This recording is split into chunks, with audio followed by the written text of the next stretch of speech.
우리가 태어나 세상을 살아갈 때 혼자 사는 것이 아니라 반드시 누군가와 만나서 관계를 형성하며 살게 됩니다. 엄마 뱃속에 태어난 아기는 가장 먼저 부모님과 만나 부모와 자녀의 관계를 맺게 되고, 아이가 자라서 가족과 또 부모님, 친구, 친척, 연인, 직장 동료, 부부와 같은 수많은 만남을 통해서 관계를 형성하며 살아가고 있습니다. 그런데 모든 만남이 다 좋은 것이 아니라 만남 중에는 좋은 만남이 있고 사실 나쁜 만남도 있습니다. 좋은 만남 속에 행복이 꽃피고 나쁜 만남 속에 슬픔이 있습니다. 오늘날 성공하여 행복하게 살아가는 사람들은 어찌 보면 만남이 잘된 사람들입니다. 만남이 잘된 사람들이에요. 좋은 배우자를 만나 행복한 가정을 이룬 사람, 좋은 스승을 만나 잘 배운 사람, 좋은 친구를 만나 선한 길로 간 사람, 좋은 인간관계 속에서 성공한 사람들, 그 모두가 다 만남이 잘된 이유입니다. 반대로 실패하고 불행하게 사는 사람들은 거의 다 사람을 잘못 만났기 때문에 그래요. 배우자를 잘못 만나서 날마다 한숨과 원망으로 밤을 지새우기도 합니다. 만나서는 안 될 사람을 만나서 잘못된 길로 가거나 또 속아서 잘못된 선택을 하여서 치명적인 손해를 입는 경우도 있습니다. 잘못된 친구를 만나서 잘못된 길에 들어서기도 합니다. 여러분 어떠하십니까? 여러분들은 만남의 복을 받고 계십니까? 여러분들의 인생을 뒤돌아보고 지금 여러분 곁에 있는 사람을 보면서 야, 정말 나는 정말 만남의 복을 받은 사람이다, 감사합니다 라고 얘기하십니까? 아니면 야, 정말 난 만남의 복이 없다, 어쩌면 이렇게 만남의 복이 없냐라고 한탄하며 탄식하고 계십니까? 우리 옆에 분들한테 인사하겠습니다. 당신을 만난 것이 제 인생의 가장 큰 복입니다. 할렐루야. 예, 여러분 곁에 있는 분을 만난 것이 인생의 가장 큰 복인 줄 믿습니다. 그렇게 되시길 바랍니다. 바라기는 오늘 말씀을 통하여서 여러분 삶 속에 만남의 복이 강력하게 임하여서 여러분 삶이 더욱더 복되고 정말 날마다 아름다운 삶이 되기를 주 이름으로 축복합니다. 성경을 보면은 많은 사람들이 만남 속에서 이루어지고 있음을 우리는 알 수 있습니다. 성경에 수많은 사건들이 일어납니다. 근데 그런 사건들의 중심에는 항상 만남이 있어요. 항상 만남이 있습니다. 성경은 만남의 눈으로 바라보면은 창세기부터 요한계시록까지 계속해서 누군가의 만남으로 이루어진 사건들입니다. 그런데 그 가운데 좋은 만남은 행복과 축복을 가져오지만 나쁜 만남은 불행과 실패를 가져옵니다. 에덴은 행복의 동산이요 축복의 동산이었죠. 그 에덴에서 아담과 하와가 하나님을 만나서 살고 있었을 때는 너무나 행복하고 축복된 인생이었습니다. 매일같이 행복하고 매일같이 기뻤습니다. 그러나 그 에덴에서 사단을 만났을 때 아담과 하와는 범죄하게 되었고 그 결과는 엄청난 고난의 저주와 죽음의 형벌을 가져오게 되었습니다. 누구를 만나느냐에 따라서 인생이 바뀝니다. 누구를 만나느냐에 따라서 그 인생이 완전히 변화될 수 있습니다.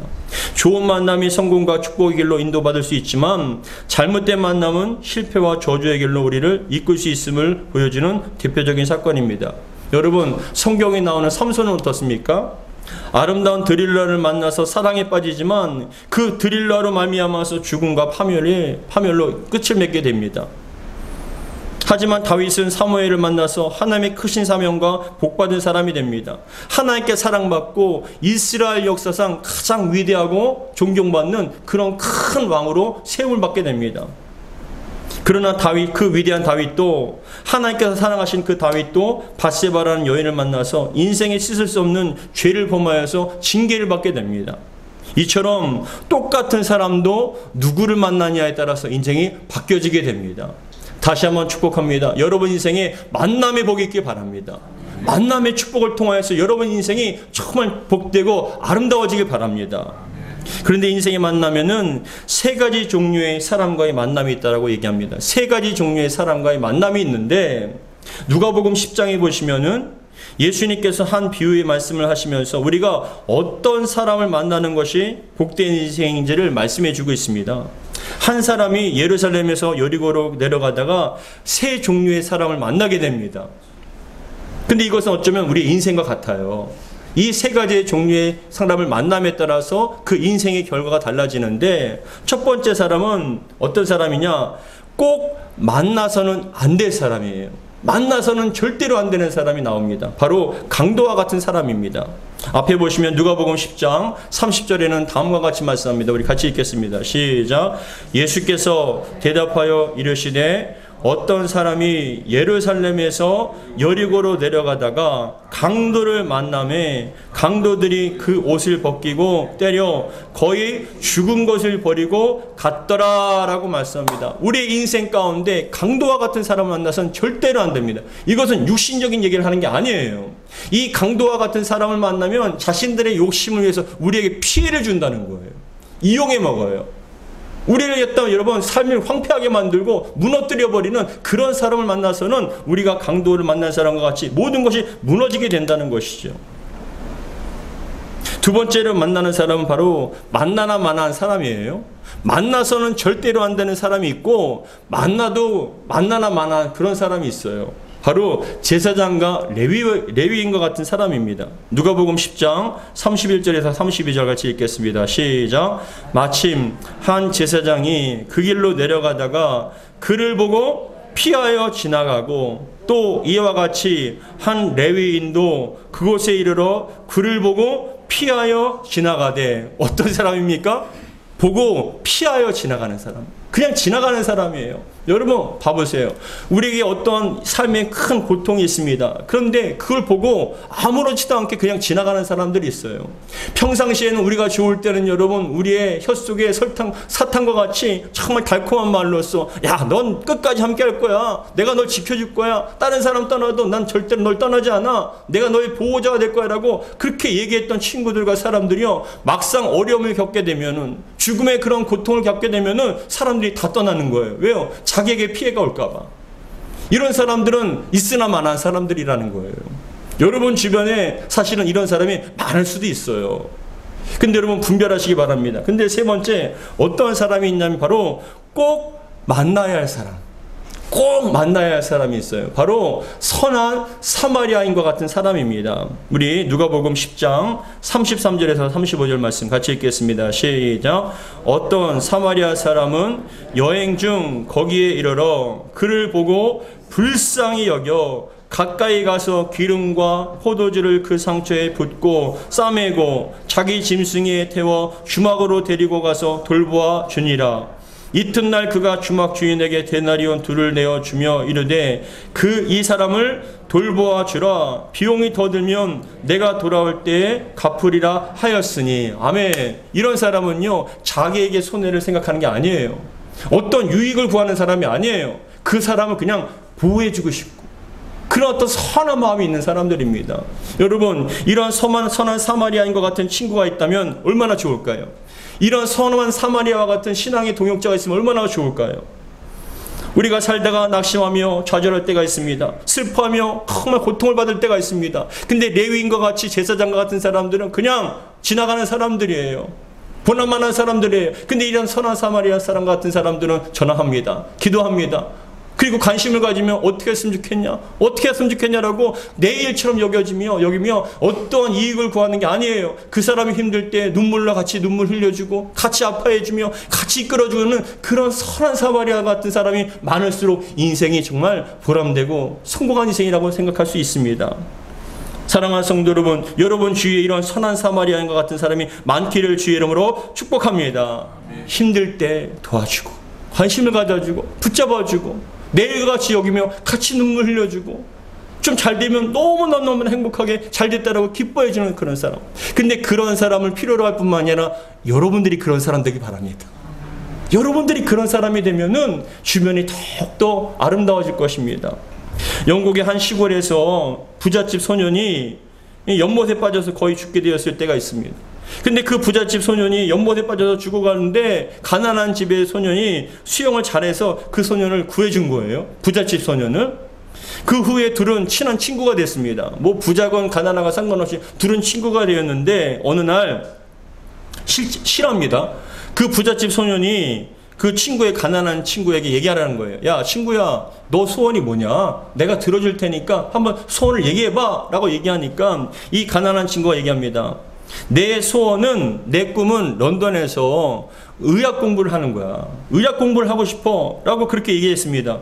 그러니까 그 얘기를 들은 부잣집 소년이 자기 아버지한테 얘기한 거예요. 부탁을 했습니다. 아버지, 저 아이가 참 똑똑하고 공부를 잘하는데 가난해서 공부를 못해요. 그러니까 아버지가 좀 저 아이를 좀 도와줘서 런던에 가서 의학 공부를 좀 할 수 있도록 또 지원을 좀 해주세요 라고 얘기한 거예요.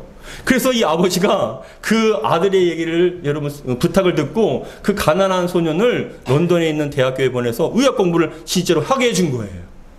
근데 그 덕분에 여러분 그 소년이 열심히 의학 공부를 하다가 여러분 우리가 너무나 잘 알고 있는 페니실린, 아는 분들은 알겠죠. 이 페니실린을 발견한 알렉산더 플레밍이라는 사람, 바로 이 사람이에요. 그림 보시면은 이 페니실린은, 개발한 플레밍은 인류 역사상 가장 많은 사람들을 살린 사람 탑 5에 드는 사람이에요. 5번째 사람인데 이 사람이 몇 명이나 구했냐면은 8,200만 명이나 되는 사람을 살렸다는 거예요. 이 페니실린을 발견함을 통하여서. 그런데 여러분, 이 페니실린을 발견한 이 플레밍이 얼마 되지 않아서 플레밍은 그 부잣집 친구가 폐렴으로 인해서 위독한 상태라는 걸 들은 거예요. 그 친구가. 그러니까 이 플레밍은 그 페니실린을 들고 급히 달려가서 그 친구에게 이 페니실린을 먹여서 살린 거예요. 할렐루야! 여러분 얼마나 좋습니까? 근데 그렇게 살아난 친구가 바로 다음 그림 보시면 제2차 세계대전 때 영국의 총리, 그리고 세계를 구했던 그 총리 바로 윈스턴 처칠이에요.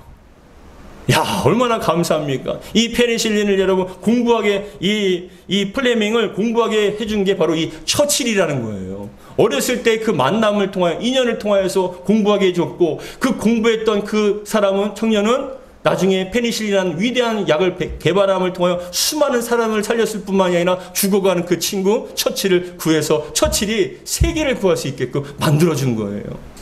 여러분, 이런 좋은 만남이 여러분 삶 가운데 있길 바랍니다. 이 만남을 통하여서 얼마나 큰 영광과 얼마나 큰 유익과 얼마나 아름다운 도전이 있었습니까? 발전이 있었습니까? 저도 여러분 성도님들과 자녀를 놓고 기도할 때 항상 빠짐없이 기도하는 것 중에 하나가 바로 좋은 만남이 있게 해달라고 기도하는 거예요. 정말 여러분 삶 가운데 좋은 만남이 있기를 날마다 기도할 때마다 여러분 한 사람 한 사람마다 그렇게 기도합니다. 하나님, 좋은 만남이 있게 하여 주옵소서. 왜냐하면 저는 그걸 너무나 많이 봤어요. 사역을 하면서. 너무나 좋은 분이에요. 너무나 신실한 분입니다. 근데 잘못된 사람 만남을 통해서 그 사람이 급격하게 인생이 정말 안 좋은 쪽으로 가는 걸 너무나 많이 봤기 때문에 여러분 주변에 정말 좋은 사람이 많으면 많을수록 그 신앙과 믿음이 더욱더 온전하게 세워질 뿐만이 아니라 인생도 행복하게 바뀌어진다는 거예요.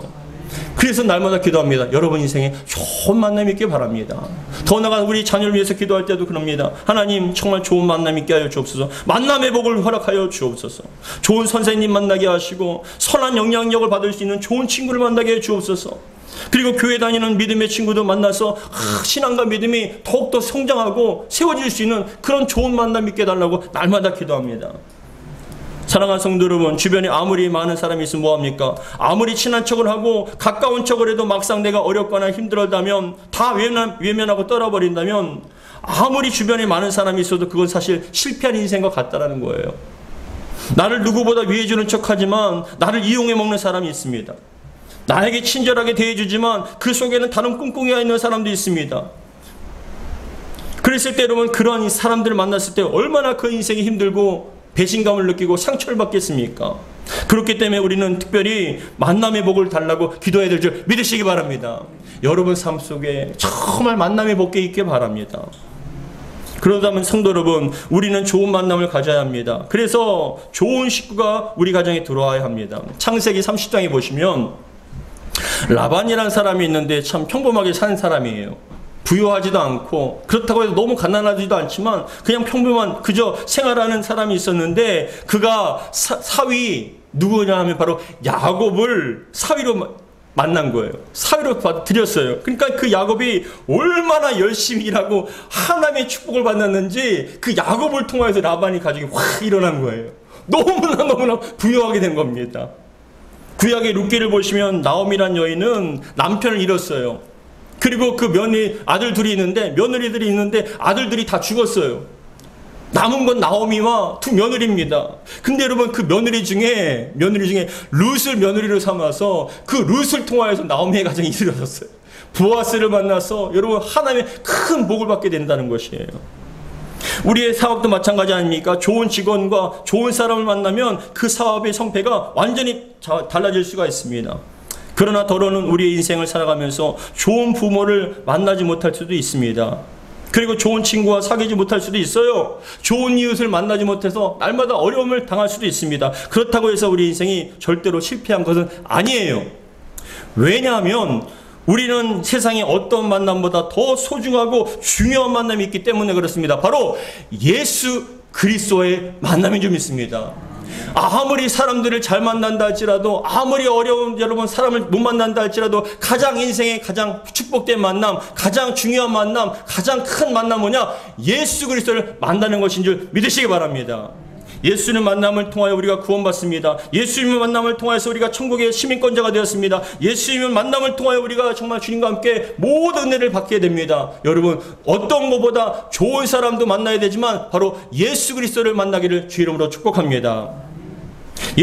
우리가 예수님 만나지 못했다면 우리의 미래는 어떻게 됐겠습니까? 예수님 만나지 못했으면 우리는 여러분 사망과 고통의 불의 지옥에서 영원한 죽음과 사망의 고통을 당해야 했습니다. 성도 여러분, 잘 들으시기 바랍니다. 예수 만나는 것이 바로 최고의 복인 줄 믿습니다. 아멘. 여러분들은 그런 복을 받은 줄 믿습니다. 그런데 아직까지 예수님을 만났다고 했지만, 믿는다고 하지만 아직 인격적으로 만나지 못한 분도 계셔요. 아직까지는 그런 확신이 없는 분도 계시고, 또한 그런 예수님과의 만남이 있어야 영혼도 있습니다. 그러면 여러분, 이 시간에 어떻게 하면 예수님을 인격적으로 만나는 복을 누릴 수 있을까요? 어떻게 하면 예수님을 인격적으로 만나서 내 삶이 복되게 변하게 할 수 있을까요? 그것은 두 가지로 함께 살펴보기 원합니다. 첫 번째로는 사모하는 마음으로 예수님을 구하라는 거예요. 사모하는 마음으로 예수님을 구하면 반드시 그 영혼은 주님을 인격적으로 만날 수 있어요. 시간이 변하고 세월이 흐르면서 우리의 사람들이 외모는 변화갑니다. 그리고 생각도 변하고 인생을 바라보는 관점도 바뀌게 됩니다. 근데 그러한 변화의 순간에는 항상 어떤 변화의 원인들이 존재하죠. 여러분 잘 들어보십시오. 큰 질병으로 수술을 받으면 삶에 대한 생각과 목표가 바뀔 수도 있어요. 엄청나게 큰 위기를 겪고 어떤 큰 수술을 받으면 인생이라는 것이 다 이것에 끝나는 것이 아니구나 하면서 생각이 바뀔 수 있어요. 목표가 바뀔 수 있어요. 때로는 내 인생에 큰 영향력을 주는 사람을 만남을 통하여 인생관이 바뀌기도 합니다. 오늘 본문에 나오는 여리고에 있는 세리장에 있던 이 삭개오가 인생이 완전히 바뀌어진 사람이에요. 그는 오래된 도시 여리고성의 세리장으로서 부유하고 나름의 영향력이 있는 사람이었습니다. 그런데 이 삭개오가 예수님을 만남을 통하여 지금까지 자신의 삶이 완전히 변화되고 완전히 정말 새로워지는 그런 은혜를 누렸던 사람입니다. 어떻게 이 사람은 그렇게 변할 수 있었을까요? 오늘 본문 앞에 누가복음 12장 1절에서 2절에 보시면 삭개오가 어디에 살고 어떤 위치에 있는지를 말해줍니다. 우리 19장 1절과 2절 같이 읽겠습니다. 시작. 예수께서 여리고에 들어가사 지나가시더라. 2절에 삭개오라 이름하는 자가 있으니 세리장이요 또한 부자라라고 얘기합니다. 이 삭개오가 여리고에 삽니다. 근데 이 사람은 삭개오는 세리장이요 부자라라고 얘기합니다. 세리장이라는 것은 지금의 오늘날의 세무국장 정도 되는 엄청난 높은 신분이에요, 사실은. 근데 여러분 이 세리장은 세리들의 감독자인데, 근데 왜 이렇게 얘기하냐면은 그겁니다. 그 당시 이스라엘은 로마로부터 지배를 받는 나라예요. 남유다는 지금.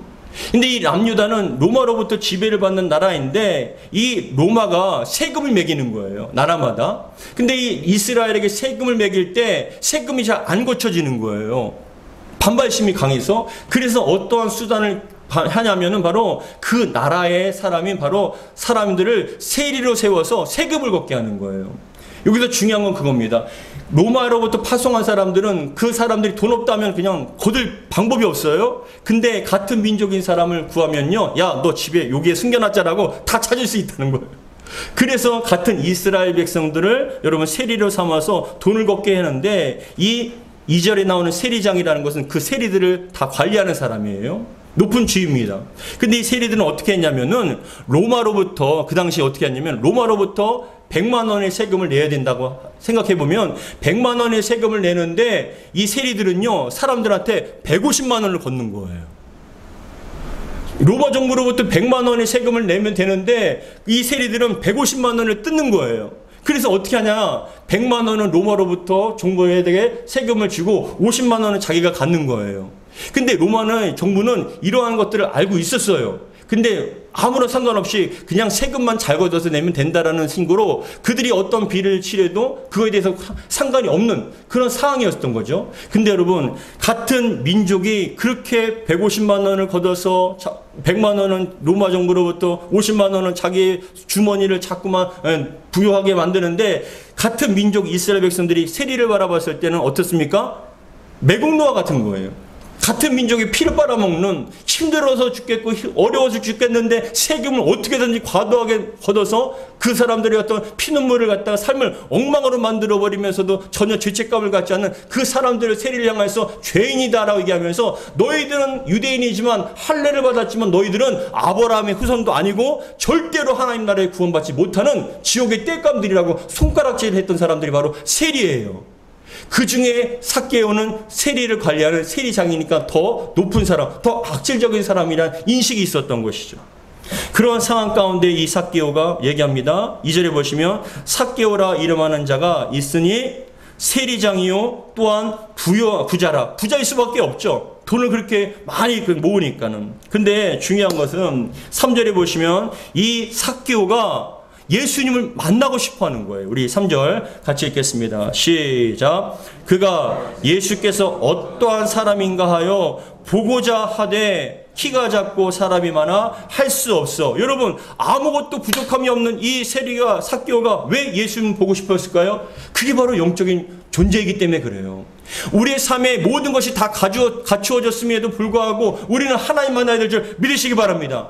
왜냐? 우리를 창조하신 분은 하나님이시고 우리가 영과 육과 혼만을 채우는 것이 아니라 우리 영혼이 빈 공간이 있습니다. 그래서 여러분, 세상 사람들은, 하나님을 모르는 사람, 타락한 사람들은 다른 각각의 신들을 부르는 거예요. 종교를 부르는 거예요. 왜요? 그 영혼의 체험을 받기 위해서, 빈 공간을 채우기 위해서. 근데 너무나 감사하게도 하나님께서는 우리를, 온전한 하나님을 바라볼 수 있게끔 우리에게 예수를 소개해 주신 거예요.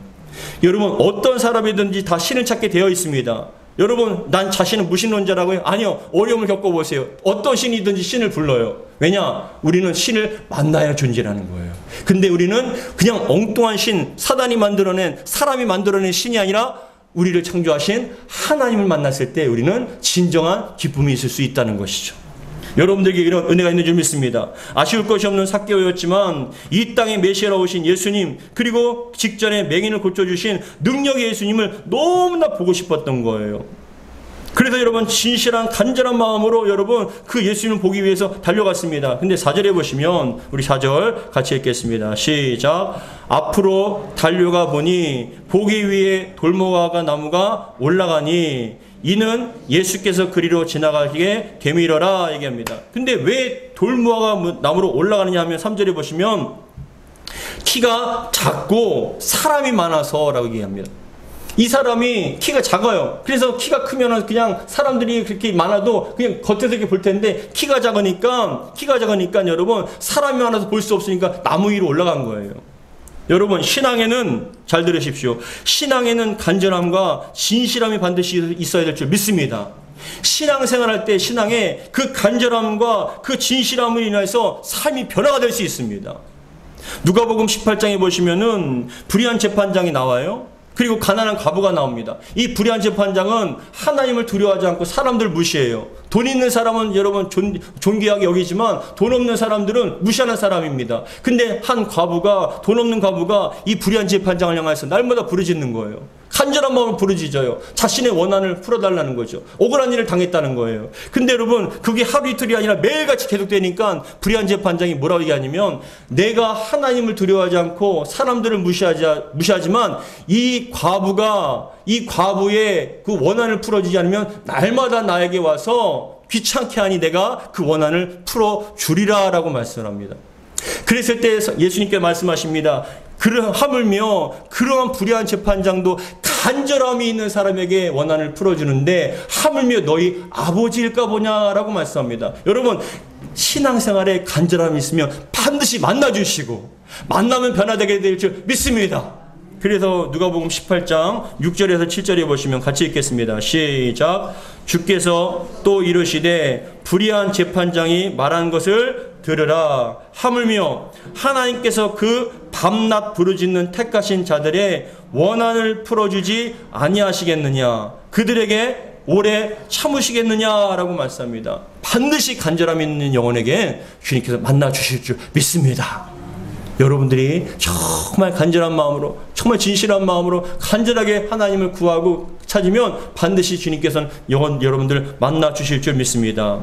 두 번째, 예수님을 인격적으로 만나기 위해서는 우리가 해야 할 것 두 번째, 장애물이 있어도 포기하지 말자는 거죠. 간절함이 있을 뿐만이 아니라 우리의 삶 속에, 신앙생활 속에 주님 만나고자 간절한 마음이 있을지라도 장애물로 말미암아 포기할 때가 있어요. 여러분, 예수님을 만나기 위해 달려온 삭개오는 예상치 못한 어려움을 겪게 됩니다. 신체적으로 좀 어려움이 있을 뿐만이 아니라 사람이 많아서 여러 가지 장애물이 있는 거예요. 우리 3절과 4절 다시 한번 읽겠습니다. 시작. 그가 예수께서 어떠한 사람인가 하여 보고자 하되 키가 작고 사람이 많아 할 수 없어. 여러분, 두 가지가 힘들죠. 키가 작으니까 안 보여요. 사람이 많으니까 뚫고 들어갈 수가 없어요. 여러분 같으면 어떻게 하겠습니까? 포기하겠습니까? 근데 이상하게 삭개오는 포기하지 않았어요. 아무리 장애물이 있다 할지라도. 그래서 어떻게 결정을 했냐면 4절에 보시면 같이 읽겠습니다. 시작. 앞으로 달려가서 보기 위하여 돌 무화과 나무에 올라가니 이는 예수께서 그리로 지나가시기에 되밀어라 라고 말씀을 합니다. 여러분, 잘 생각해 보십시오. 여러분들도 예수님을 만나고 싶은 간절함과 사모함이 있지 않습니까? 그런데 사모하는 마음으로 내가 주님 만나고 싶습니다라고 결단하며 열심히 기도하겠습니다. 열심히 신앙생활 할 거예요. 간절한 마음으로 할 거예요. 라고 그렇게 결단하는 순간 참 신기하게도 어려운 일이 와요. 신기하죠? 왜 갑자기 몸이 아픕니까? 왜 갑자기 급한 일이 생기죠? 이상하게 신앙생활 내가 정말 열심히 할 거야. 주님 만나야만 내 인생이 바뀌어라고 간절한 마음으로 하려고 하는데 자꾸 몸이 아파요. 급한 일이 생깁니다. 우환이 생겨요. 방해하는 거예요. 사단이요, 여러분들이 주님 만나면 변화되겠까봐, 주님 만나면 인생이 바뀌고 삶이 변하기 때문에 여러분들이 주님 만나지 못하도록 사단이 자꾸만 장애물을 갖고 여러분 방해하는 거예요. 그 방해를 여러분 이기시기를 주 이름으로 축복합니다. 정말 신기하죠. 예수님께 집중하지 못하게 만들고 급한 일로 말미암아 마음이 분산되게 만들고 주저앉게 만들어요. 오늘은 정말 오늘만 내일만 하다가 여러분 주님 앞에 못 나오게 만든다고요. 마가복음 2장에서는 4명의 친구들이 중풍병을 앓고 있는 친구를 여러분 침대에 얹어서 데리고 옵니다. 이 중풍병을 앓고 있는 친구를 여러분 선한 사마리아인과 같이 친구를 위해서 침대에 어깨 메고 예수님께 오는 거예요. 예수님 만나면 고칠 수 있다라고 해서. 근데 딱 오고 보니까 사람들이 너무 많아요. 심지어는 예수님께서 그 집안에 들어갔을 때 입구서부터 수많은 사람들이 모여 있으니까 들어갈 수가 없는 거예요. 그런데 여러분 거기에서 포기하고 그냥 여러분 다음에 오자가 아니었어요. 간절한 마음이 있고 더 나가서 그런 장애물들을 이겨내기 위해서 이 4명의 친구는 어떻게 했냐? 지붕으로 올라가는 거예요. 그 당시에 이스라엘의 지붕이 여러분 지금의 양옥처럼 옛 양옥처럼 되어 있는데 그 지붕에는 나무와 진흙과 여러분 갈대로 묶여져 있는 거예요. 흙으로 발라져 있는 거예요. 그런데 이 침대를 여러분 이고서 4명의 친구들이 지붕에 올라가서 그걸 파기 시작합니다. 여러분 어떠한 장애도 여러분들을 막지 못하기를 주로 축복합니다. 비가 오십니까? 비도 여러분 막지 않게 바랍니다. 이번에 비가 많이 올 때 얼마나 걱정했는지 몰라요. 이번 주일날 비가 오면 우리 성도님들 못 오시면 어떡하지? 운전하시는데 방해가 되면 어떡하지? 여러분 그럼에도 불구하고 여러분 이 자리에 앉아 계신 여러분 축복합니다. 반드시 주님께서 기뻐해 주실 점이 있습니다. 이 4명의 친구는요 그러한 사람 많았다고 해서 장애물을 여러분 꺾이지 않았어요. 지붕에 올라가서 그 지붕을 파기 시작합니다. 침대가 들어갈 수 있을 만큼 파놓은 다음에 그 침대를 여러분 예수님 앞에 내리는 거예요. 근데 성경에 보니까 예수님께서 그 친구들의 믿음을 보시고 그들의 여러분 축복해 주신 거예요. 우리 마가복음 2장 4절로부터 5절 같이 읽겠습니다. 시작. 무리들 때문에 예수께 데려갈 수 없으므로 그 계신 곳에 지붕을 뜯어 구멍을 내고 중풍병자가 누운 상에 달아 내리니 예수께서 그들의 믿음을 보시고 중풍병자에게 이르시되 작은 자야 내 죄사함을 받았느니라 하시니. 할렐루야. 여러분, 주님 만나면 해결될 줄 믿습니다. 주님 만나면 정말 여러분들이 삶이 변화가 되기 때문에 사단마귀는 자꾸만 장애물을 통하여서 방해를 하는 거예요. 그럼에도 불구하고 꺾이지 않는 마음으로, 그럼에도 불구하고 주님 앞에 나오는 마음으로 우선순위를 가지고 끝까지 주님 앞에 나오면 주님께서는 반드시 여러분 만나주시고 인생을 바뀌게 해주실 줄 믿습니다. 주님 만나지 않으면 나는 인생에는 기회가 없다, 오늘 만나지 않으면 난 죽는다는 그런 각오로 포기하지 않고 주님 앞에 찾아오니까 주님께서는 그 영혼 만나주시는 거예요. 근데 여러분, 참 기가 막히죠? 주님을 인격적으로 만난 영혼은요, 그 삶은 슬픔에서 기쁨으로 바뀝니다. 좌절과 절망에서 환희로와 소망으로 바뀝니다. 죽음에서 생명으로 바뀝니다. 저도 마찬가지예요. 정말 주님과 멀어져 있을 때는 슬픔과 그 문제로 말미암아 고통과 신음 가운데, 절망 가운데 죽음을 생각하면서 괴로워했습니다. 하나님, 난 죽는 거 아닙니까? 정말 살고 싶지 않습니다라고 그렇게 정말 절망하고 슬퍼하는 순간에 여러분 무릎 꿇고 기도하는 거예요. 하나님 살려달라고요. 방해가 있습니다. 장애물들이 많아요. 몸이 힘듭니다. 마음이 그렇게 기도하고 싶지 않아요. 예배드리고 싶지 않아요. 그래서 내 몸을 쳐서 기도하는 거예요. 말씀을 보는 거예요. 말씀 붙잡고 기도하는 거예요. 근데 여러분, 참 신기하게도 기도하다 보면 어느 순간 내가 성령께서 내 마음을 주장하십니다. 그래서 여러분, 성령께서 내 마음과 내 어떤 영혼을 붙잡아 주셔서 어느 순간인가 생명으로 바꿔주시는 거예요. 주님 때문에 여러분 이겨낼 수 있는 거예요. 똑같은 상황인데도 지옥 같았던 그 상과 환경이 주님 만남을 통하여서 천국으로 바뀌어지는 줄 믿으시기 바랍니다. 이런 경험을 여러분 하셨잖아요. 그렇기 때문에 우리는 주님 만나야 됩니다. 주님 만나면 해결될 줄 믿습니다. 왜냐? 주님은 인생의 모든 것의 해결자이시기 때문에 그래요. 여러분, 이 삭개오는 주저하지 않고 포기하지 않고 돌무화과 나무로 올라갔습니다. 예전에 개역 성경에서는 뽕나무라고 얘기하죠. 삭개오 하면 뽕나무 아닙니까? 근데 우리나라에 있는 그 뽕나무는요, 조그매요. 자라나지도 않아요. 근데 다음 그림 보시면은 성경에 이스라엘의 뽕나무라고 번역했던 그 뽕나무는 진짜 뽕나무가 아니라 돌무화과 나무거든요. 이 돌무화과 나무는 크게는 여러분 10m까지 자라는 거예요. 그러니까 삭개오가 그 위에 올라가는데 중요한 건 그거예요. 꺾이지 않는 마음, 포기하지 않는 마음, 간절한 마음으로 주님 만나야 된다는 그런 마음의 소원을 가지고 끝까지 그 위에 올라가서라도 그렇게 올라가서 예수님을 보고자 했을 때 여러분, 주님께서는 그 영혼을 만나주신 줄 믿습니다. 5절에 보시면 같이 읽겠습니다. 시작. 예수께서 그곳에 이르사 쳐다보시고, 할렐루야, 우리 주님께서 여러분들을 쳐다보시기 바랍니다. 어떤 사람에게요? 갈급한 마음으로, 사모하는 마음으로, 포기하지 않고 주님 앞에 나가는 자를 주님께서 바라보실 줄 믿습니다. 5절에 다시 한번 시작.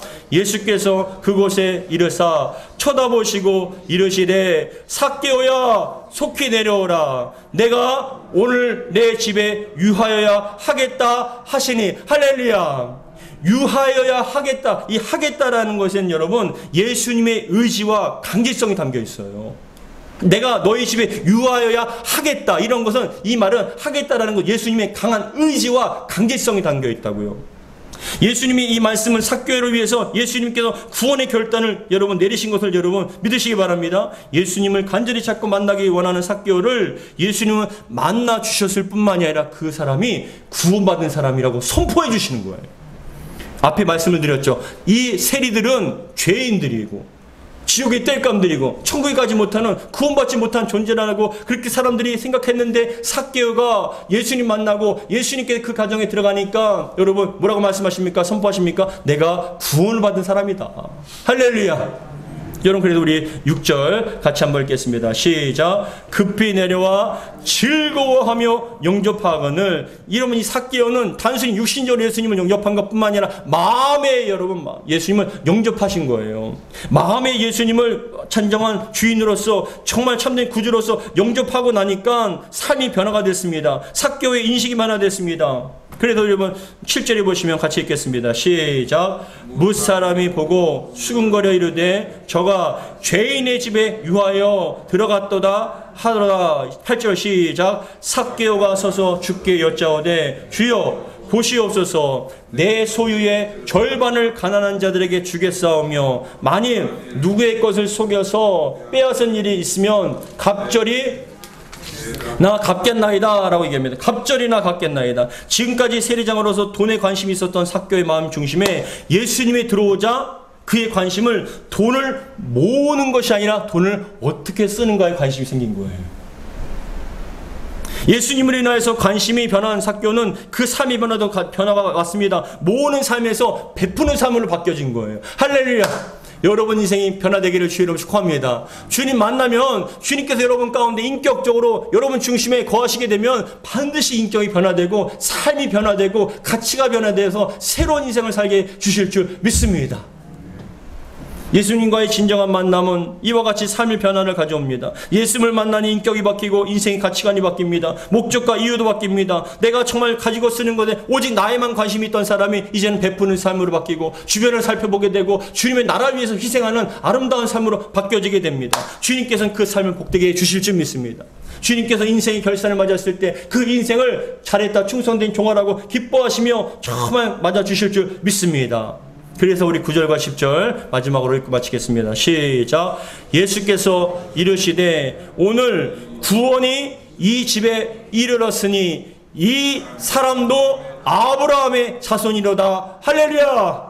예, 다른 사람들은 세리장이었던 삭개오에게 너는 아브라함의 후손이 아니야 라고 했는데 예수님께서 선포하십니다. 이 사람도 아브라함의 후손이다. 구원받은 사람이다. 그리고 10절에 보시면 뭐라고 얘기하냐면 인자가 온 것은 잃어버린 자를 찾아 구원하려 함이니라 라고 말씀을 맺히십니다. 사랑하는 성도 여러분, 이 시간 모든 만남 가운데 가장 축복된 만남 바로 예수님을 만나시기 바랍니다. 예수님 만남을 통하여 인생이 바뀌어지고 슬픔에서 기쁨으로 바뀌어지고 어둠에서 빛으로 바뀌어지고 죽음에서 생명으로 바뀌어지는 놀라운 역사가 여러분 삶 가운데 변화의 역사가 여러분 영혼 가운데 중심 가운데 삶 가운데 바뀌어지기를 나타나기를 주의 이름으로 축복합니다. 그로 말미암아 주님 때문에 기뻐하고 주님으로 말미암아 정말 감사하며 주님과 동행하면서 하나님께서 주신 그 사명 잘 감당함을 통하여 여러분 인생이 복받은 인생 쓰임받는 인생이 되기를 주의 이름으로 축복합니다. 기도하겠습니다. 아버지 하나님 감사합니다. 우리 사랑하는 영혼들 주님 만나면 변화될 줄 믿습니다. 하나님께서 정말 그 영혼 만나주셔서 그 인생의 이유와 가치가 무엇인지 무엇을 위해서 살아야 되는지 무엇에 정말 헌신을 해야 되는지를 다시 한번 깊이 깨닫게 도와주시고 슬픔과 절망이 묶여있던 영혼들이 사단과 마귀에게 정욕과 욕심에 끌려서 돈의 노예로 정욕의 노예로 슬픔의 노예로 멸망의 노예로 살았던 그 사람이 구원받아서 하나님의 종으로서 온전히 살아갈 수 있도록 축복하여 주옵소서. 마음의 기쁨과 평안과 감사와 생명의 역사가 나타날 수 있도록 은혜 베풀어 주옵소서. 우리 주 예수 그리스도로 축복하며 기도하옵나이다. 아멘.